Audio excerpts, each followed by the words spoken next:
আমি রিন্তা আমার নতুন একটা ব্লগে সবাইকে জানাই অনেক অনেক স্বাগত।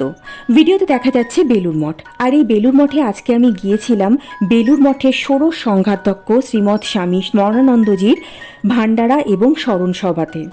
হ্যাঁ, গত 26শে মার্চ রাত 8:14 রামকৃষ্ণ মিশন সেবা প্রতিষ্ঠানে উনি শেষ নিঃশ্বাস ত্যাগ করেন।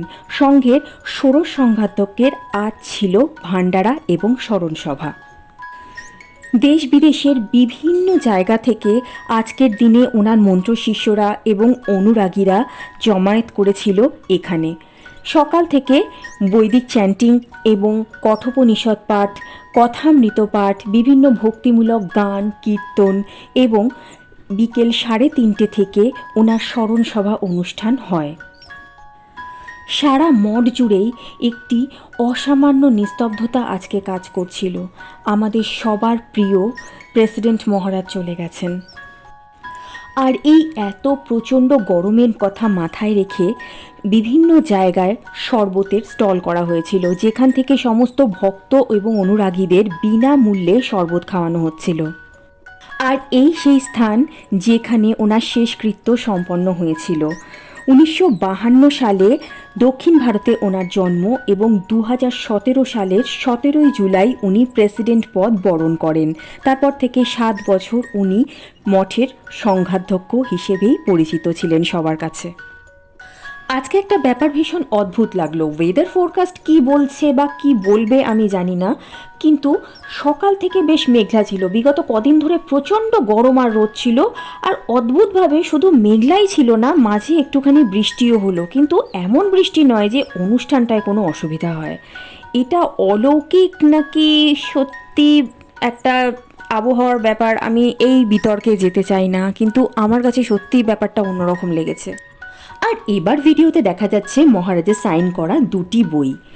এইগুলো আমি যখন মঠ মিশনে অ্যাজ আ ভলেন্টিয়ার কাজ করতাম তখন অনেক মহারাজের কাছ থেকেই উপহার হিসেবে পেয়েছি, যার মধ্যে এটি একটি। আর এখন ভিডিওতে দেখা যাচ্ছে বেলুর মঠের সেই বিখ্যাত ডাইনিং হল, যেখানে সারা বছর খিচুড়ি প্রসাদ দেওয়া হয়, কিন্তু ভান্ডারার দিনে দেওয়া হয় শুকনো প্রসাদ। যেমন আজকে ছিল আলু ভাজা, কচুরি, মিষ্টি এইসব। বেলুর মঠের খুব কাছেই কল্যাণেশ্বর শিব মন্দির নামে একটি মন্দির আছে। আমি এখান দিয়ে যাওয়ার সময় অনেকবারই ভেবেছি যে যাব, কিন্তু কোনোদিনই যাওয়া হয়নি। আজ প্রথমবার গিয়েছিলাম, আর গিয়ে মনটা ভরে গেল।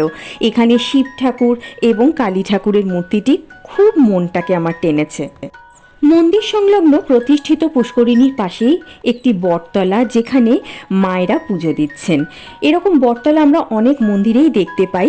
আর এর পাশেই শিব মন্দির এবং তার পাশে কালী মন্দির। মন্দিরের সামনেই একটি স্কেডিউল দেখা যাচ্ছে, যেখানে খুব সামনেই কয়েকটি অকেশন রয়েছে, যেমন নীল ষষ্ঠী, অশোক ষষ্ঠী, ঝাঁপ, চড়ক পুজো, সেগুলোরই স্কেডিউল দেওয়া রয়েছে। আর এই হলো সেই শিবলিঙ্গ। কয়েকজন বেশ নিষ্ঠা ভরে পুজো করছিল, দেখে সত্যিই মনটা জুড়িয়ে গেল। আর শিবের সঙ্গে শক্তির একই পিঠে অবস্থান। এখানে কালী মূর্তিটিও খুব মন কাড়া। তো আজকের ভিডিও ভালো লাগলে অবশ্যই লাইক, শেয়ার অ্যান্ড সাবস্ক্রাইব করে দিও। আর আমাদের মহেশতলায় চলে এসেছে সুমো সেভ রিটেল শপ। এখান থেকে আমরা প্রচুর সস্তায় জিনিসপত্র কিনছি। আজকের জন্য এটুকুই, টাটা।